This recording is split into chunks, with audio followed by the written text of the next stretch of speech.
It's Macy's one-day sale with great deals of the day to refresh every room in your home. Like 40 to 60% off bright kitchen updates from the Martha Stewart collection. Brand new cookware sets 50 to 70% off. And get our lowest prices of the season on cozy comforter sets, just $19.99 at Macy's. Plus, Star Money bonus days are going on now.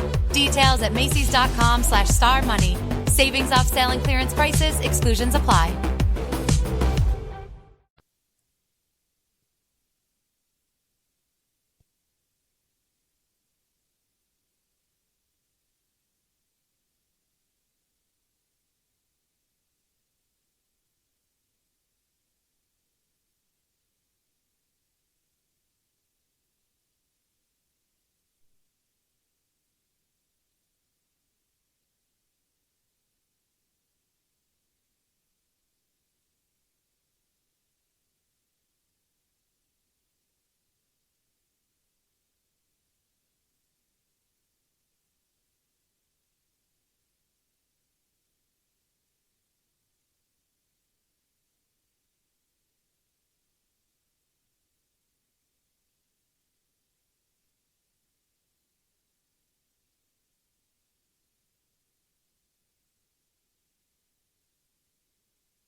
America, people, politics, culture, entertainment talk that's not allergic to common sense.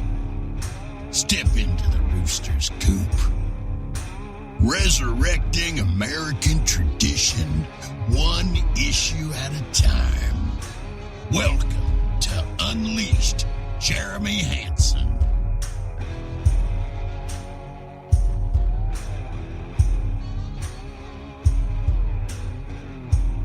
Well, hello, ladies and gentlemen. How you doing? Audrey, man, you're right on the bat today. I'll tell you what, we are going to veer off the path a little bit today. We usually do politics. Sometimes politics, well, just to be honest, it sucks. Sometimes it just sucks. And, I'm very happy today. I'm actually really excited that we get to bring somebody on today that's pretty special. We're bringing on Jan Rogers, Dream Makers for Life, or dreamforlife.org. Folks, I'm telling you, there are some things that if you look at them, you're like, okay, until you understand them and then you get into it. And this is such a special thing, dreamforlife.org. You're going to love it. I promise you. I think you're going to like her too. Let's give some applause to Jan Rogers. Jan Rogers, are you there? I am here, Jeremy. How are you? So you're like on the eastern part of the country, correct? I'm in the southeast part of the country, right? I'm in South Florida. Oh, no. Well, we just call that the South. You're in the warm area. You're on the beach when everybody's freezing to death up north. It's a weird way that we kind of got together on this. I believe it was your brother or brother-in-law reached out to me on my LinkedIn. Brother. Your brother. Okay. Your brother reached out on LinkedIn and he's like, hey, you might want to look at my sister's thing. She's got something pretty awesome going on. So, I took my time and I started going through it and I was like, this is really awesome. It's like scratched the surface and then you get into it and you think about it for a while. And I'll tell you, I'm kind of in awe just because it's such a simple idea. I'm sure that it's super complex behind it. But why don't you tell us a little bit about what it is that you do? Even the most simple things can be hard. Right. And I think the reason that this comes across as being so simple is because there's such a need. What we do is we're an outreach to critically ill children and their families. And we have a passion to help make a difference right where they are. And that's a really simple thing to do, but it's hard because a lot of people don't know how to approach critically ill children. and their families. One, because they don't see them, and when they do, it makes them feel uncomfortable. Oh, So absolutely. what my family and I did was, my youngest daughter and I used to help out at a children's ranch for critically ill children. And it was during that time that we met some families, and one family in particular that we came to know. And we went to visit him in the hospital, and he was doing so well that day that we went, he was being actually discharged. But his roommate had just come into the hospital and was being admitted. And on our way out of the room, I turned to this patient that we went to meet and said, "Hey, why don't you introduce us to your roommate?" And he did, only to come to find out that this little boy had been diagnosed with non-Hodgkin's lymphoma, which is a type of cancer. He was 11 years old at the time. And we spent some time talking to him. And on the way home, my daughter said she was actually visiting from, she was on Thanksgiving break. And she came and said to me, "Mom, I think that there's something that I can do and my friends can do from college to help make a difference for kids like this." Because it broke her heart that not only was this little boy going through non-Hodgkin's lymphoma, but his parents are going through a divorce, which is two very serious heartaches, right? Right. So his parents were not there to support him. His grandmother was.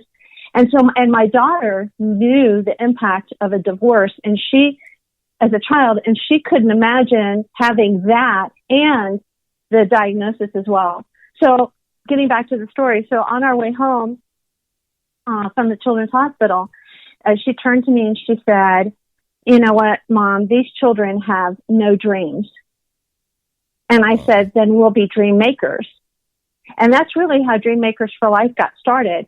Now, she went back to college, and I'm left with this concept and thought, you know what? I want to do something that's really going to be impactful. And so we started to put together this program that we have right now. We call them Dream Packs. And it took us 10 years to put these Dream Packs together because we wanted to do it with excellence. We don't want to be a snapshot in a child's life. We want it to be for the life of the child. So what you're saying is you're the Rush Limbaugh of charities. Right.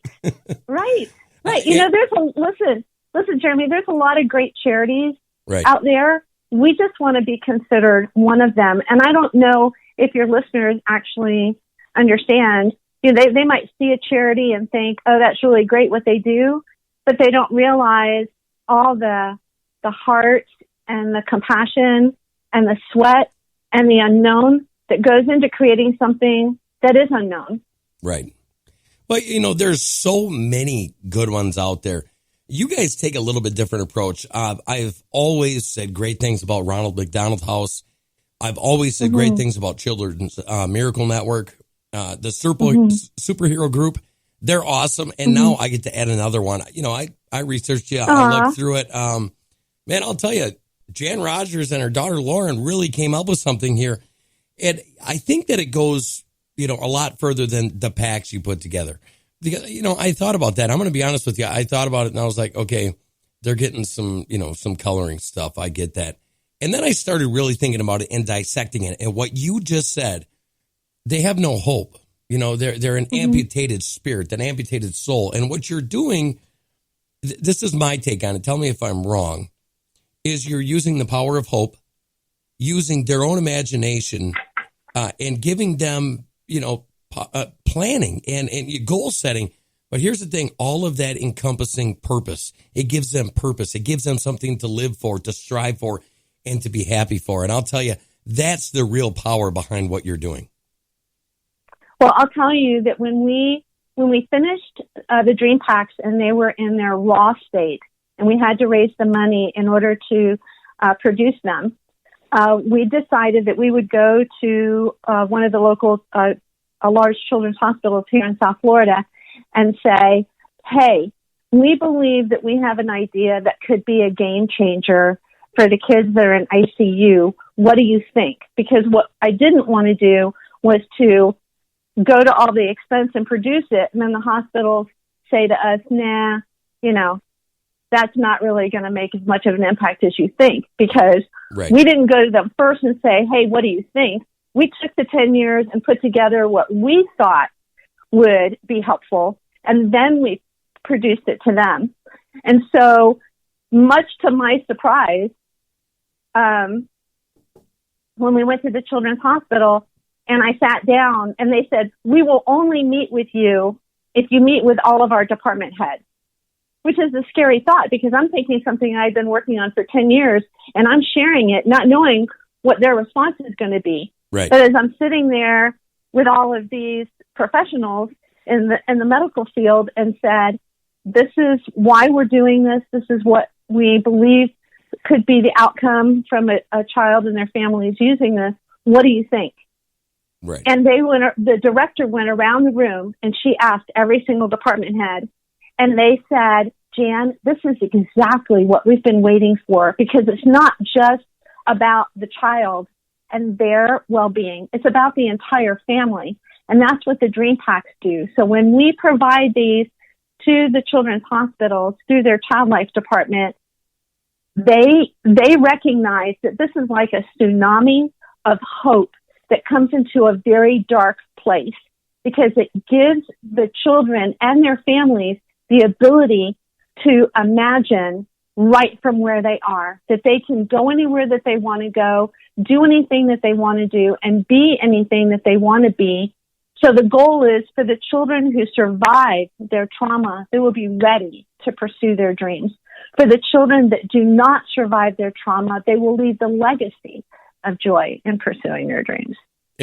And that's it. This literally is legacy making, what you're doing. Yes.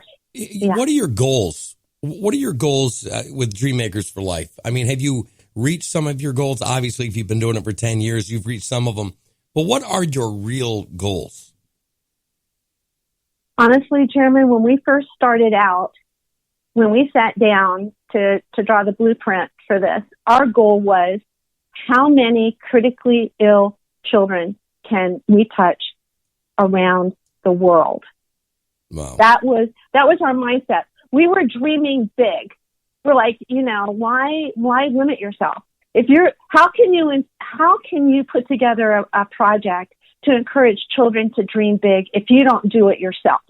Amen. So to answer your question, that's really what compelled us. It was so hard. We had never done a children's book before. I'm a probate paralegal by profession, but it's my passion. That's what I do for a living. But who I am is that I have a passion to help make a difference in the lives of these children that you don't get to see at the store, that you don't get to see at the mall. They don't even get to go outside and play with their pets. So right. I believe that for us to have this big dream and wanting to go around the world, how do you eat an elephant? One bite at a time. So what we did was we decided that we would start with these Dream Packs, but that's just the foundation of who we are. Our goal is and the Dream Packs are primarily from ages 2 to 13. We've right. seen it go up to the age of 18 for heart transplant teenagers. But when COVID hit and we didn't get access to as many children's hospitals, we're in 13 children's hospitals now in South Florida, Central Florida, the West Coast of Florida, Alabama, and North Carolina. I got an idea that I always wanted to do something for older kids, for teenagers and young adults. And then our next program is for other different types of illnesses. And the Dream Packs are not limited to one type of sickness. It's not just cancer, or it's not dialysis. It's whatever the critical illness is. Right. And so our goal is that to do these different programs, to touch these people and these patients that you don't get to see. And so these Dream Team stories are where we actually have professionals share their stories